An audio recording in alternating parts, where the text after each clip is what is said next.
Hello and welcome to this edition of Express News. I'm Rukma, and over the next half hour, I'll be taking you through all the top 100 stories making headlines across India and the world. So let's begin.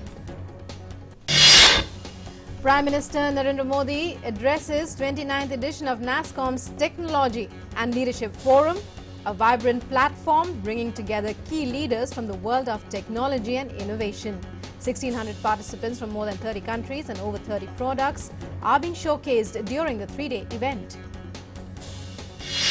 PM says to become a global technology leader, we need to focus more on the Indian IT sector institution building. It is the flagship event of the National Association of Software and Service Companies. The theme of this year's event is Shaping the Future Towards a Better Normal. Prime Minister refers to recently released guidelines on geospatial data, mentions government has taken steps to develop the IT sector by continuing reforms in many areas of the country. Prime Minister Narendra Modi puts forward resolutions of India entering 75th year of independence and emergence of a new India. PM says during the last 6 years, government has successfully tried to get out of the files and reach the dashboard, and many steps have been taken for improvement. PM also says it's a time when the world is looking at India with greater hope and expectations than before. However tough may be the challenge, we should not think of ourselves as weak or move away fearing challenges. During COVID, our science and technology not only proved itself but also evolved. Prime Minister Narendra Modi dedicates to the nation, lays foundation of key projects of oil and gas sector in Tamil Nadu via video conferencing. Says it is our collective duty to work towards clean and green sources of energy and reduce energy dependence. Prime Minister dedicates to the nation Ramanathapuram Thuthukudi natural gas pipeline and gasoline desulfurization unit at Chennai Petroleum Corporation Limited, Manali. PM also lays foundation stone of Kaveri Basin Refinery at Nagapattinam. Governor and Chief Minister of Tamil Nadu and Union Minister for Petroleum and Natural Gas were present on the occasion. Prime Minister raises issue of India importing over 85% of oil and 53% of gas to meet demand in 2019-20. Says, had we focused on these subjects much earlier, our middle class would not be burdened. Now it is our collective duty to work towards clean and green sources of energy, reduce energy dependence. Touching upon One Nation, One Gas Grid vision, PM says we have planned to spend 7.5 lakh crores in creating oil and gas infrastructure over 5 years. A strong emphasis has been laid on the expansion of city gas distribution networks by covering 407 districts. Delegation of foreign envoys from Europe and Africa reached Srinagar on two-day visit to J&K. Envoys hailing from 24 nations are part of delegation visiting the Union territory. Delegation are holding meetings with members of political parties and other stakeholders, including newly appointed District Development Council members, social activists, stakeholders in hospitality sector and newspaper editors. Group of envoys will leave for Jammu on Thursday. Bombay High Court today grants 3 weeks transit anticipatory bail to Mumbai-based advocate and activist Nikita Jacob, who is facing a non-bailable warrant issued by a Delhi court in connection with the farmers' protest toolkit case. Justice P.D. Naik grants relief to Nikita Jacob after hearing her plea. Evacuation underway in TAPOVAN tunnel. So far, 145 meters have been excavated. NDRF team has reached the vertical tunnel under the main tunnel through vertical drill. Foreign Secretary Harshvardhan Shringla will be on an official two-day visit to Moscow from today. This is his first foreign visit of the year. India and Russia hold bilateral consultations on UN Security Council issues yesterday in Moscow at the DG level. The Russian delegation was led by Peter Ilyichev, Director of the Department of International Organizations, while Prakash Gupta, Joint Secretary in Ministry of External Affairs, led the Indian delegation along with officials from the Embassy of India in Moscow.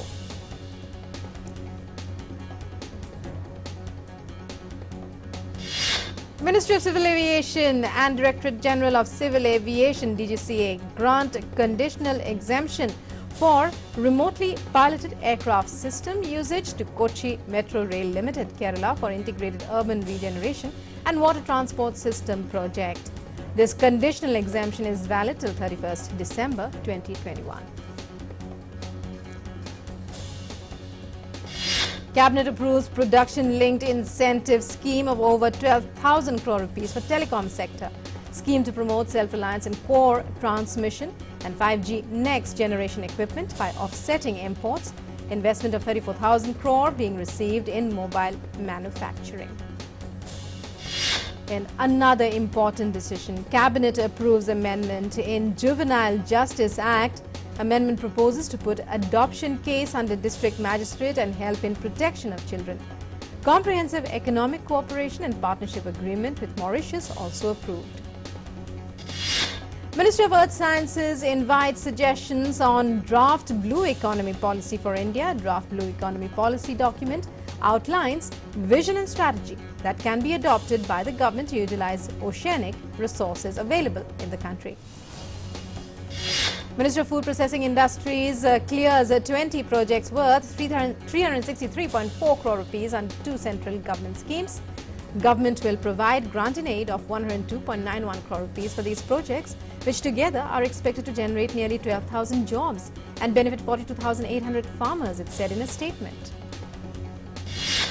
SENSEX plunges by 400 points today. Index closes at 51,703.83 points. Nifty 50 also dips by 104 points on Wednesday to settle at 15,208.90. Gold prices slide down by 0.51%. Yellow metals prices settle at 46,651 rupees per 10 grams. Silver prices also plunge at 68,913 rupees per kilo. Metal saw a downfall of 0.66%. Rupee depreciates by 16 paise to settle at 72.86 against the US dollar. Crude oil prices rise to 4,434 rupees per barrel, witnessing a hike of 70 points. Petrol and diesel prices rise on Wednesday for the 9th consecutive day. Petrol and diesel prices have seen a rise 21 times in 2021 till now. Amazon India announces manufacture made in India electronic products. Company will start manufacturing process with Fire TV stick devices. India's total active caseload currently stands at 1.36 lakhs today. Active caseload now consists of just 1.25% of India's total positive cases. In a significant development, all states and union territories have reported decline in active cases in the last month. Maharashtra has shown a substantial decline in active cases from 53,163 on 17 January to 38,307 on 17 February 2021. 18 states and union territories have not reported any COVID deaths in the past 24 hours. 11,610 new daily cases have been recorded in the past 24 hours. India's cumulative recoveries show progressive increase on daily basis, standing at 1.06 crores today. Recovery rate is 97.33%. 11,833 patients recover and have been discharged in the past 24 hours. Rising recoveries combined with less new cases have ensured a decline in active caseload. As on 17th February 2021, till 8 a.m., cumulative vaccination coverage to healthcare and frontline workers against COVID in the country has reached nearly 90 lakhs. 89,99,230 vaccine doses have been given to beneficiaries through 1,91,373 sessions as per the provisional report till 8 a.m. today. As on day 32 of the vaccination drive, total 2,76,943 vaccine doses have been given across 7,001 sessions, of which 1,60,000 691 beneficiaries were vaccinated for first dose. 1,16,252 received second dose of vaccine. 8 states account for 57.8% of total vaccine doses administered in India. Uttar Pradesh alone accounts for 10.4%, 9,34,962. As on 16th February 2021 till 4 p.m., total 36 cases of hospitalization, 29 cases of deaths have been reported from people who have been vaccinated. Out of 36 cases of hospitalization, 22 were discharged after treatment, 2 are still under treatment and 12 cases died. Of the 29 deaths, 17 are outside hospital, whereas 12 are in hospital. 81.15% of new recovered cases observed to be concentrated in 6 states. Kerala has reported the maximum number of single-day recoveries with 5,439 newly recovered cases. 2,700 people recovered in Maharashtra in the past 24 hours, followed by 470 in Tamil Nadu. 86.15% of daily new cases are from 6 states. Kerala reports highest daily new cases at 4,937, followed by Maharashtra with 3,663, while Tamil Nadu reported 451 new cases. 100 fatalities have been recorded in the last 24 hours. 6 states account for 81% of daily deaths. Maharashtra saw the maximum casualties. Kerala follows with 18 daily deaths and Tamil Nadu reported 7 casualties. Tally of COVID-19 cases worldwide has surpassed the 11 crore mark. Total recoveries stand at 8 crore 49 lakhs. Deadly virus has claimed over 24,31,000 lives globally. US continues to remain the worst affected from COVID in terms of infections and deaths. More than 2 crore 83 lakh cases and over 4,99,000 deaths have been registered. City officials on Monday said that the Brazilian city of Rio de Janeiro has halted COVID-19 vaccinations from Wednesday due to a lack of shots. Said vaccinations will only begin when a new lot of shots arrives, with delivery not expected until next week.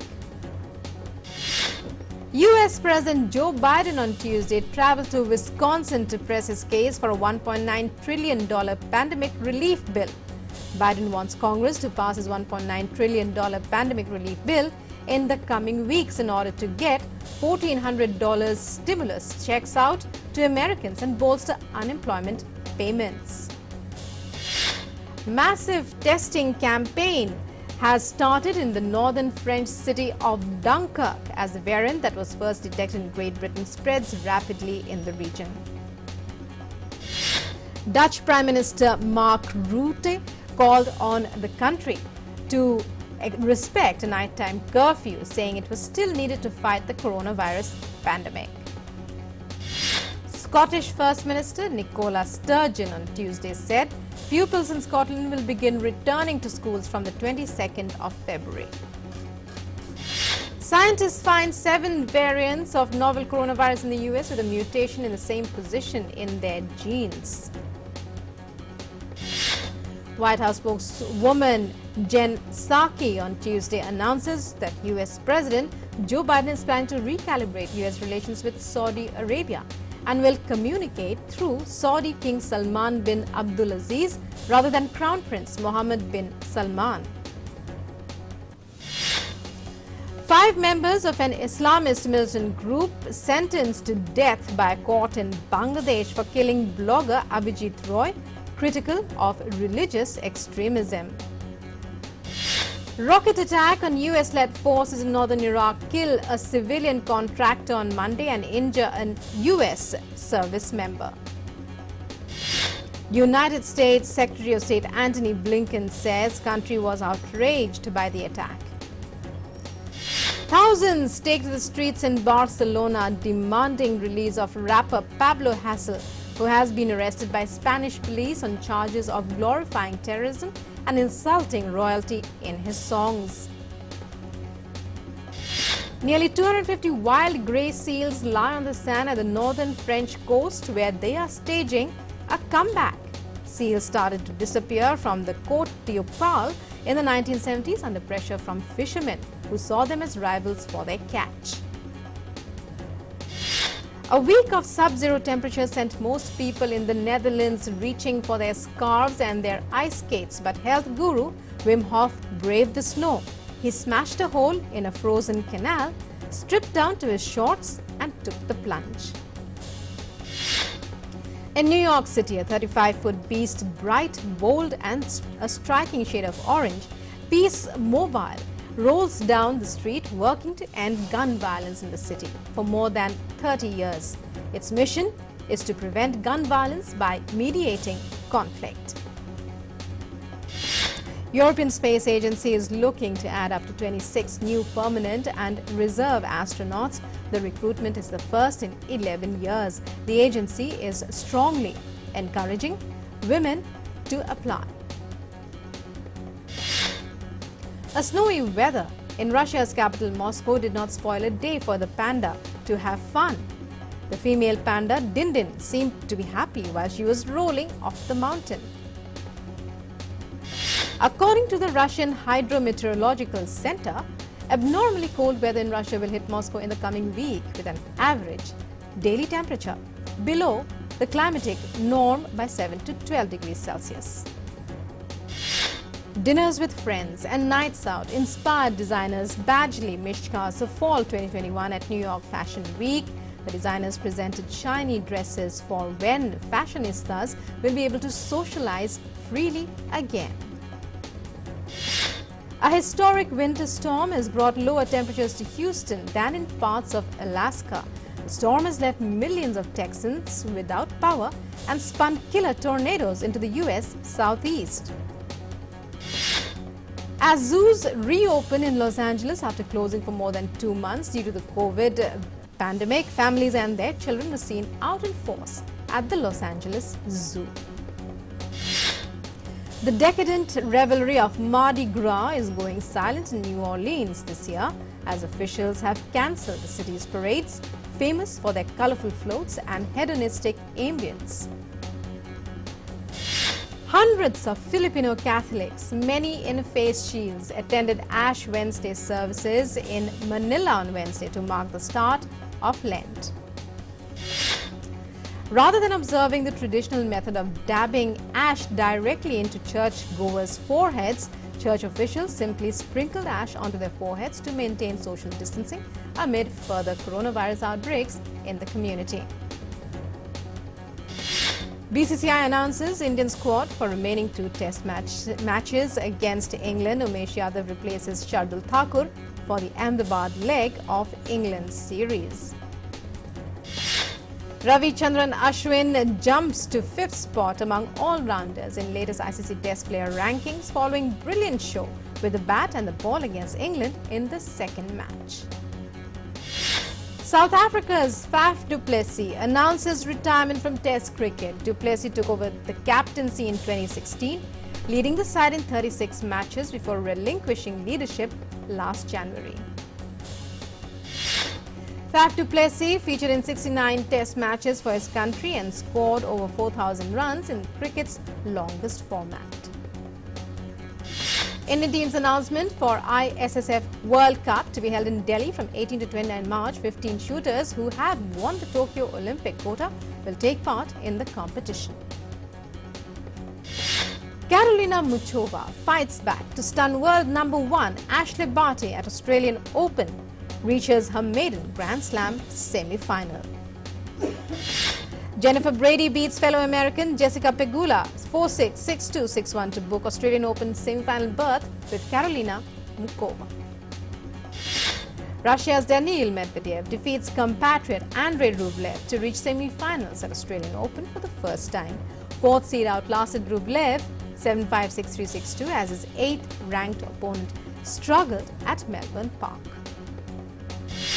With this win, Daniil Medvedev has won all 11 of his matches against top 10 players since the US Open in September 2020. ATP Finals champion Medvedev goes into the semi-finals on a 19-match unbeaten streak. Stefanos Tsitsipas breaks Rafael Nadal to lead 6-5 in deciding set.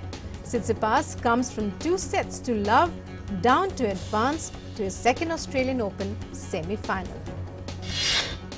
Italian giants Juventus to look to continue their fine form in the knockout stage in the UEFA Champions League. Juventus will play FC Porto in first leg of the round of 16 of the league. Porto finished second in Group C standings, only next to Manchester City, managed to bag 4 victories. Sevilla to take on Borussia Dortmund at Ramon Sanchez Pizjuan Stadium tonight in UEFA Champions League round of 16. Liverpool put domestic struggles aside to gain upper hand in their Champions League last 16 tie against RB Leipzig with a 2-0 victory in the first leg. Kylian Mbappe scores hat-trick as Paris Saint-Germain come from behind to triumph 4-1 at Barcelona in first leg of Champions League last 16 tie. Bollywood actor Ranveer Shure tests positive for COVID-19. The 48-year-old actor took to Twitter to inform about his health condition.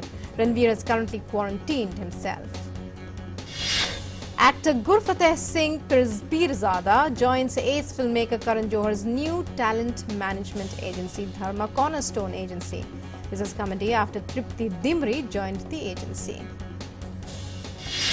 Romantic song Lut Gaye finally out. Song has been composed by Zubin Nautiyal and Tanishq Bakshi. Actress Sanjana Sanghi took to Instagram to share pictures with co-stars of Om, The Battle Within. Team has just wrapped up the shoot of the movie.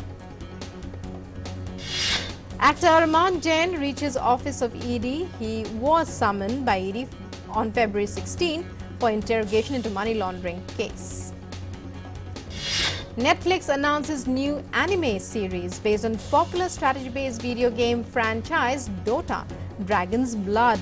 Film has 8 series and will globally release on the 25th of March. First poster of Disney's upcoming film Cruella finally out. Poster showcases Oscar-winning actor Emma Stone. Oscar-winning actor filmmaker Jordan Peele finds lead for his next directorial. Joins cast of his upcoming yet-to-be-named movie. Meanwhile, actor Daniel Kaluuya is in talks to reunite with filmmaker Jordan Peele. The yet-to-be-named film is set to hit theatres in July 2022.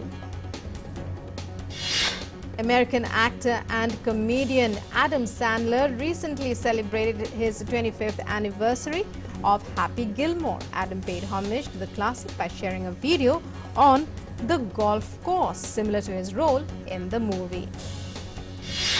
Adam Wingard directorial Godzilla vs. Kong will release in 4 languages. Makers of the movie are eyeing to release the film in March 2021. Ambitious plan to shoot Mission Impossible 7 and 8 consecutively has been changed. Production for Mission Impossible 8 will now begin after the earlier is rolled out. Actor REGE nabs leading role in film adaptation of Dungeons & Dragons. Upcoming film will be based on fantasy role-playing game from Wizards on the Coast.